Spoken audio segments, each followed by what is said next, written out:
বাপ মাই যে আপনার সন্তানকে হত্যা করবেন এর কোনো গ্যারেন্টি দিতে পারবেন আপনি দুনিয়াতে?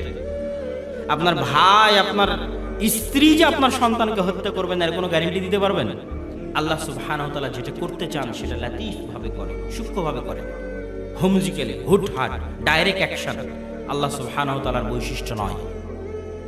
ফিরআউনকে আল্লাহ সুবহানাহু ওয়া তাআলা হুট করে ধ্বংস করে দেননি। 1700 বছর রাজত্ব করেছে ফিরআউন, এবং ফিরআউনকে ধ্বংস করার জন্য আল্লাহ সুবহানাহু ওয়া তাআলা যে কার্যকরণ অবলম্বন করেছেন অনেক লম্বা প্রসেস। কোথায় মুসা আলাইহিস সালামকে তার মায়ের কোল থেকে বাক্সের মধ্যে বন্দী করে নদীর উল্টা স্রোতে ফিরআউনের বাড়ির দিকে আল্লাহ সুবহানাহু ওয়া তাআলা লালন পালন করেছেন ফিরআউনের ধ্বংসের কার্যকরণ তৈরি করার জন্য। আল্লাহকে হুট করে ফিরআউনকে মাটিতে ধসিয়ে দিতে পারতেন না? পারতেন না? পারতেন না? পারতেন। তাহলে আপনি যখন কঠিন বিপদে আছেন, আপনি বুঝাতে চাচ্ছেন মানুষকে যে আপনি কত টেনশনে আছেন, কত কষ্টের মধ্যে আছেন, কত বিপদে আছেন, কিন্তু মানুষের তো এটা বুঝার ক্ষমতা নাই যে আপনি কত কষ্টে আছেন, আপনি কত বিপদে আছেন, কত টেনশনে আছেন। কিন্তু হুবহু আপনার মতো করে, ঠিক যেই ফিলিংস আপনার, ঠিক যেই টেনশনের মধ্যে আপনি আছেন হুবহু ওইভাবে আপনার টেনশনকে ফিল করা, যেই বিপদের মধ্যে আছেন হুবহু ওইভাবে আপনার বিপদকে আন্ডারস্ট্যান্ড করা, ঠিক যেই খুশির মধ্যে আছেন হুবহু আপনার মতো করে খুশিকে অনুভব করা, যিনি পারেন তার নাম লতীফ। আল্লাহু আকবার। কেননা আমার অন্তরকে হুবহু তিনি আন্ডারস্ট্যান্ড করেন। তাহলে আমার অন্তরের দুঃখ কষ্ট সবচেয়ে কে বেশি ভালো বোঝেন? আল্লাহ। তাহলে আমার অন্তরের দুঃখ কষ্ট সবচেয়ে কাকে বলে বেশি মজা পাওয়া যাবে? আল্লাহকে।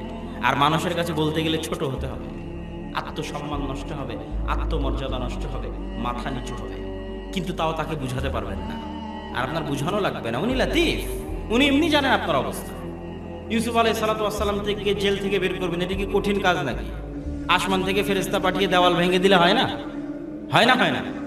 হয়। কিন্তু তিনি সেটা করেননি এবং করবেন না। আমি সংক্ষিপ্ত একটা উদাহরণ দিয়ে সামনের দিকে এগিয়ে যাই।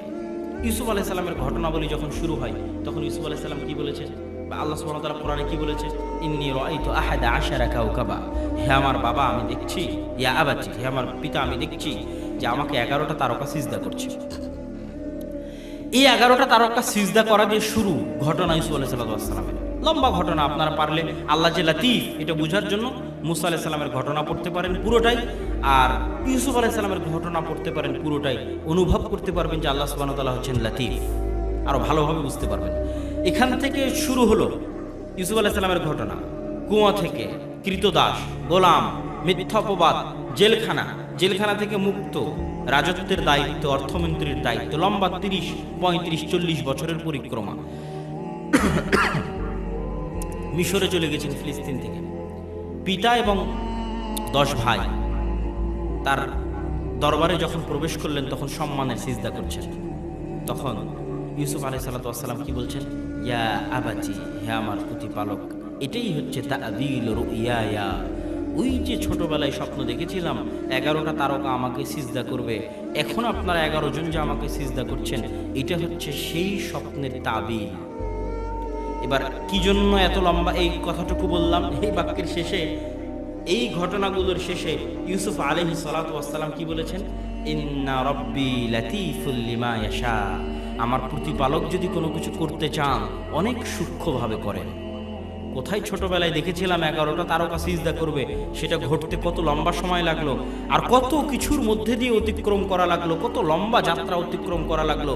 ইন্না রাব্বি লাতীফুল লিমা ইয়াশা, আমার প্রতিপালক যেটা করেন সেটা কিভাবে করেন? একটু জোরে বলতে হবে, কিভাবে করেন? সূক্ষ্মভাবে করেন। তাহলে আপনি যখন দেখবেন আপনার বিপদ, তখন কি হতাশ হওয়ার দরকার আছে? কেননা আপনি যেটাকে বিপদ মনে করছেন তার পিছনে কল্যাণ থাকতে পারে যেটা আপনি জানেন না। যদি আপনি জানেন আল্লাহ লতীফ, তাহলে আপনার হতাশ হওয়ার কিছু নেই। আল্লাহ সুবহানাহু ওয়া তাআলার তৃতীয় আরেকটি গুণ আল ওয়াকিল। আমি সংক্ষিপ্ত করে শেষ করে দিচ্ছি।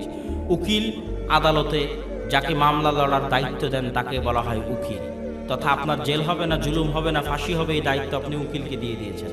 আর আল্লাহ কোরআন মাজিদে কি বলছে? তোমরা আমাকে উকিল বানাও। রব্বুল মাশরিক ওয়াল মাগরিব লা ইলাহা ইল্লাহু ফাত্তাখিযহু ওয়াকিলা, তোমরা আল্লাহকে উকিল বানিয়ে তাকে সব দায়িত্ব দিয়ে দাও। তোমাদের টেনশন বোঝা সব আল্লাহর উপর সমর্পণ করে দাও। ইন্নী ফাওয়াজতু আমরি ইলাল্লাহ, আমার টেনশন, বিপদ আপদ সব কার উপর দায়িত্ব দিয়ে দিলাম? আল্লাহর উপর দায় দায়িত্ব দিয়ে দিলাম। কেন? আল্লাহ সুবহানাহু ওয়া তাআলাকে কেন ওয়াকিল বানাবেন? আমি বিস্তারিত না গিয়ে শুধু সংক্ষেপে বলছি। আল্লাহ কোরআনে বলছে, তোমরা আমাকে ওয়াকিল বানাও কেন? আমি আল হাই, আমি চিরঞ্জীব। কেন আল্লাহ এই কথা বললেন?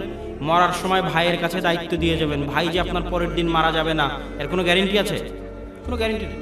আপনার সন্তান সন্ততির দায়িত্ব বাপের উপর দিয়ে গেলেন, আপনার মরার পরের দিন আপনার বাপ মারা যাবে না, কোনো গ্যারেন্টি নাই। কিন্তু আল্লাহ কি কোনোদিন মারা যাবেন? তাহলে কাকে দায়িত্ব দেওয়া নিরাপদ? আল্লাহকে দায়িত্ব দেওয়া নিরাপদ। একমাত্র যিনি দায়িত্ব নিয়ে বিশ্বাসঘাতকতা করেন না, তিনি কে? আল্লাহ সুবহানাহু ওয়া তাআলা, যিনি দায়িত্ব নিয়ে পালন করেন। ওয়া কাফা বিল্লাহি ওয়াকিলা। শোনো, আল্লাহ দায়িত্বশীল হিসেবে যথেষ্ট। নি'মাল ওয়াকিল। আল্লাহ সুবহানাহু ওয়া তাআলা হচ্ছেন সর্বোত্তম দায়িত্বশীল, দায়িত্ব গ্রহণকারী। ওমান ইয়াতাওয়াক্কাল আলাল্লাহ ফাহুয়া হাসবুহ। যে আল্লাহকে কোনো কিছুর দায়িত্ব দিয়ে দিল, ওর জন্য আল্লাহই যথেষ্ট। তাহলে কতগুলো বাক্য বললাম? কাফা বিল্লাহি ওয়াকিলা, নি'মাল ওয়াকিল, ফাহুয়া হাসবুহ, সব আল্লাহ কোরআনে বলেছেন। তাহলে ওই যে চিটাগাঙ্গে যে বাচ্চাটা মারা গেল, যাকে টুকরো টুকরো করে সমুদ্রে ভাসিয়ে দিয়েছে, ওই ছেলেটা তাদের বাড়িতেই থাকতো, বিশ্বস্ত, তার কাছে দিয়ে গেছে। আপনি আপনার মায়ের কাছে, আপনার বাপের কাছে সন্তান দিয়ে যাবেন, কলেজে যাওয়ার সময়, স্কুলে যাওয়ার সময় আপনার বাপ মাই যে আপনার সন্তানকে হত্যা করবেন, এর কোনো গ্যারেন্টি দিতে পারবেন আপনি দুনিয়াতে? আপনার ভাই, আপনার স্ত্রী যে আপনার সন্তানকে হত্যা করবেন, এর কোনো গ্যারেন্টি দিতে পারবেন? কিন্তু কাফা বিল্লাহি ওয়াকিলা, নি'মাল ওয়াকিল, মান ইয়াতাওয়াক্কাল আলাল্লাহ ফাহুয়া হাসবুহ। তাহলে যাওয়ার সময় দায়িত্ব কাকে দিতে হবে? আল্লাহকে। সন্তানকে বিদায় দেওয়ার সময় দায়িত্ব কাকে দিতে হবে? আস্তাউদিউকুমুল্লাহ, এটা বিদায় দেওয়ার দোয়ার একটা অংশ। যে হে আল্লাহ, আমার সন্তানের বিদায় দেওয়ার সময় বলতে হবে, আমার সন্তানের সব দায় দায়িত্ব কার উপর দিচ্ছি? আল্লাহর উপর দিচ্ছি। 3 নাম্বার কারণ কেন আল্লাহকে দায়িত্ব দিতে হবে। পৃথিবীর সব জায়গায় সবাই আপনাকে সহযোগিতা করতে পারবে না, আর পৃথিবীর সব জায়গা থেকে আপনি সবার সাথে কানেক্ট করতে পারবেন না। প্রধানমন্ত্রীর নাম্বারও যদি আমার ফোনে থাকে, মহাসমুদ্রের মধ্যে ডুবতেছি, ফোন দিয়ে পাবো প্রধানমন্ত্রীকে? ভূমিকম্প হয়ে মাটির নিচে চলে গেছে বাড়ি, কিন্তু এখন অক্ষত আছে নিচে, আমি বের হতে চাচ্ছি, ফোন দিলে নেটওয়ার্ক পাওয়া যাবে? নেটওয়ার্ক পাওয়া যাবে। ফোনে চার্জ না থাকলে যোগাযোগ করা যাবে? যোগাযোগ করা যাবে না। আবার যার উপর আপনি ভরসা করবেন, তাকে পৃথিবীতে সব জায়গায়, আমার বাংলাদেশের প্রধানমন্ত্রী ইউরোপে আমাকে সহযোগিতা করতে পারবে না। কেন? ইউরোপে তার ক্ষমতা নাই। আপনার মেম্বার আমার রাজশাহীতে সহযোগিতা করতে পারবে না। আপনার মন্ত্রী আমার রংপুরে সহযোগিতা করতে পারবে না। ইন্ডিয়াতে, পাকিস্তানে সহযোগিতা করতে পারবে না। কিন্তু এই গোটা পৃথিবীর মালিককে। ওয়ালিল্লাহি মুলকুস সামাওয়াতি ওয়াল আরজ। ইউরোপে থাকেন, লন্ডনে থাকেন, আটলান্টিক সমুদ্রে থাকেন, আফ্রিকার জঙ্গলে থাকেন, পাহাড়ের নিচে থাকেন, সব জায়গা থেকে কে আপনার ডাক শুনতে পারবে? আল্লাহ।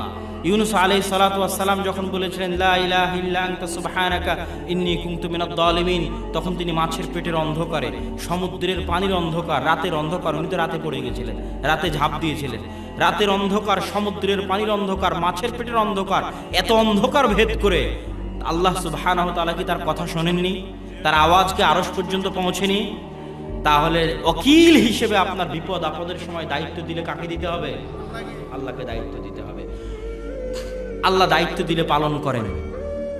মুসা এবং খিজির, মুসা আলাইহিস সালাতু ওয়াস সালাম এবং খিজির আলাইহিস সালাতু ওয়াস সালামের ঘটনার 3য় স্টপেজে দেখবেন একটা বাড়ি তারা ঠিক করে দিচ্ছেন। আল্লাহ কোরআন মাজিদে বলেছে ওয়া কানা আবুহুমা সালিহা। আল্লাহ সুবহানাহু ওয়া তাআলা চান এই বাড়িটা ঠিক করা হোক। কেন চান? তার বাপ মা সৎ ছিল, বাপ মা মৃত্যু অবস্থায় আল্লাহর ওপর দায়িত্ব দিয়ে গেছিল যেন এই 2 এতিম বাচ্চার সম্পদ হেফাজত করে আল্লাহ তার 2 এতিম বাচ্চার নিকট পৌঁছে দেয়। এই দায়িত্ব বাপ মা কাকে দিয়ে গেছিল? কাকে দিয়ে গেছিল? আল্লাহ সুবহানাহু ওয়া তাআলা সেই দায়িত্ব পালন করার জন্য মুসার মতো নবী আলাইহিস সালাতু ওয়াস সালাম এবং খিজিরের মতো আল্লাহর প্রিয় বান্দা দিয়ে কাজ করিয়ে নিচ্ছেন। ওই 2 এতিমের নামও কেউ জানে না, ওই 2 বাপ মায়ের নামও কেউ জানে না। নাম না জানা, গুমনাম, অপরিচিত, অজানা, অচেনা 2 বাপ মায়ের 2 সন্তানের হেফাজতের দায়িত্ব কে নিয়েছিল? আল্লাহ। তাহলে আল্লাহ সুবহানাহু ওয়া তাআলার কাছে হেফাজত পেতে আপনাকে পরিচিত হওয়া লাগবে, সেলিব্রিটি হওয়া লাগবে, ভাইরাল হওয়া লাগবে? আপনি অজানা, অচেনা অবস্থায় আল্লাহ সুবহানাহু ওয়া তাআলার নিকটে আপনার দায় দায়িত্ব দিয়ে দিবেন। কাফা বিল্লাহি ওয়াকিলা ওয়া মান ইয়াতাওয়াক্কাল আলাল্লাহ ফাহুয়া হাসবুহ। আশ-শাকুর। আল্লাহ সুবহানাহু ওয়া তাআলার একটি গুণ হচ্ছে আশ-শাকুর, তিনি শুকরিয়া আদায়কারী। আমরা জানি মানুষের শুকরিয়া আদায়কারী হয়, আল্লাহ কেমনি শুকরিয়া আদায়কারী? আল্লাহর কি ঠেকা পড়েছে তিনি শুকরিয়া আদায় করবেন? কিন্তু আল্লাহ তো নিজেকে বলছেন যে তিনি শাকুর, কোরআনে বহু জায়গায় বলেছেন। সময় সংক্ষিপ্ত, আমি পড়ছি না। আল্লাহ সুবহানাহু ওয়া তাআলা নিজেকে কোরআন মাজিদে শাকুর বলেছেন, শুকরিয়া আদায়কারী। আমরা আমাদের জীবনে বহু মানুষকে সহযোগিতা করে ধোঁকা খেয়েছি, বহু মানুষের উপকার করে সে আমার ক্ষতি করেছে, ঘটেনি? এই উপকার এবং এই ক্ষতির কারণে অন্তরে আমরা কষ্ট পাই, কিন্তু আজ থেকে যদি আপনি জানেন আল্লাহ শাকুর, আপনি সরিষা সমপরিমাণও কষ্ট পাবেন না। কেন? আল্লাহ সুবহানাহু ওয়া তাআলা বলছে, তুমি যারা উপকার করছো তার শুকরিয়া আদায় করার দরকার নাই। ও যদি করে সেটা তার নেকি, কিন্তু তোমার হতাশা হওয়ার কিছু নাই। তুমি কাউকে সহযোগিতা করছো, ওর কাছে শুকরিয়ার আশার দাবি রাখার প্রয়োজন নাই। পতিতালয়ের মেয়ে কুকুরকে পানি পান করাচ্ছে, দুনিয়ার লজিক অনুযায়ী ওই কুকুর এখন তার ভক্ত হবে। ভক্ত হিসেবে, মনিবের ভক্ত হিসেবে, যেহেতু মনিব পিপাসার্ত অবস্থায় তাকে পানি দিয়ে বাঁচিয়েছিল, সেহেতু কুকুর তার পোষ মানবে, তার কথায় উঠবে আর বসবে। এটা হচ্ছে দুনিয়ার দৃষ্টিতে কৃতজ্ঞতা। দুনিয়ার দৃষ্টিতে কি কৃতজ্ঞতা? শুকরিয়া আদায় করা। কুকুর শুকরিয়া আদায় করলো পতিতালয়ের মহিলার। কেন? পতিতালয়ের মহিলা তাকে পানি পান করিয়েছিল, এই জন্য কুকুর তার মনিবের আনুগত্য করলো। এটা হচ্ছে দুনিয়ার লজিক। আল্লাহ বলছেন না, ওই পতিতালয়ের মহিলা ওই কুকুরকে পানি পান করিয়েছে, এর শুকরিয়া আমি আদায় করব, এবং আমার শুকরিয়ার কোনো লিমিটেশন নাই। পতিতালয়ের মহিলার পানি পান করানোতে আমি এত খুশি, এবং আমি যেহেতু শাকুর, অধিক শুকরিয়া আদায়কারী, আর আমার শুকরিয়া আদায়ের যেহেতু লিমিটেশন নাই, ছোট্ট এই পানি পান করানোর কারণে আমি তাকে জান্নাত দিয়ে দিলাম। আল্লাহু আকবার। তাহলে আপনি মানুষকে বলবেন যে আমি উপকার করে দিলাম, এটা থ্যাংক ইউ বললো না। থ্যাংক ইউ দিয়ে কি হবে বলেন? থ্যাংক ইউ শব্দটা দিয়ে কি হবে বলেন তো? ইউরোপে আমার যে রুমমেট, ও মুসলিম, তো ও সবসময় থ্যাংক ইউ বলে কোনো সহযোগিতা করলে। আমি বলি যে, আমি ওকে বলেছি একদিন যে এই থ্যাংক ইউ শব্দটা কেউ যদি আমাকে বলে তাহলে আমার অন্তর পরিপূর্ণ হয় না। যে আমি একটা উপকার করলাম, সেই উপকারের যথোপযুক্ত কোনো প্রতিদান পেলাম না। কেন প্রতিদান পেলাম না? থ্যাংক ইউ বলা হলে থ্যাংক ইউ বলা পর্যন্তই শেষ। তুমি যদি বলতা যে জাযাকাল্লাহু খায়রান, তাহলে অন্তত এর প্রতিদানের আশা কার কাছে পেতাম? আল্লাহর কাছে পেতাম। তো যাক, থ্যাংক ইউ দিয়ে কি হবে? আপনি বলছেন আর উপকার করলাম, একটা থ্যাংক ইউ বললো না, ধন্যবাদও বললো না। কিন্তু আল্লাহ কি বলছেন? ও থ্যাংক ইউ বলুক আর ধন্যবাদ বলুক আর না বলুক, তুমি মানুষের উপকার করেছো, শুকরিয়া কে আদায় করবে? ওর শুকরিয়া আদায়ের লিমিট হচ্ছে থ্যাংক ইউ পর্যন্ত, ধন্যবাদ পর্যন্ত। আর আল্লাহর শুকরিয়া আদায়ের কোনো লিমিটেশন আছে? আল্লাহ একটা আপনার ছোট্ট আমলের বরকতে আপনাকে কত কি দিতে পারে আপনি কল্পনাও করতে পারেন না।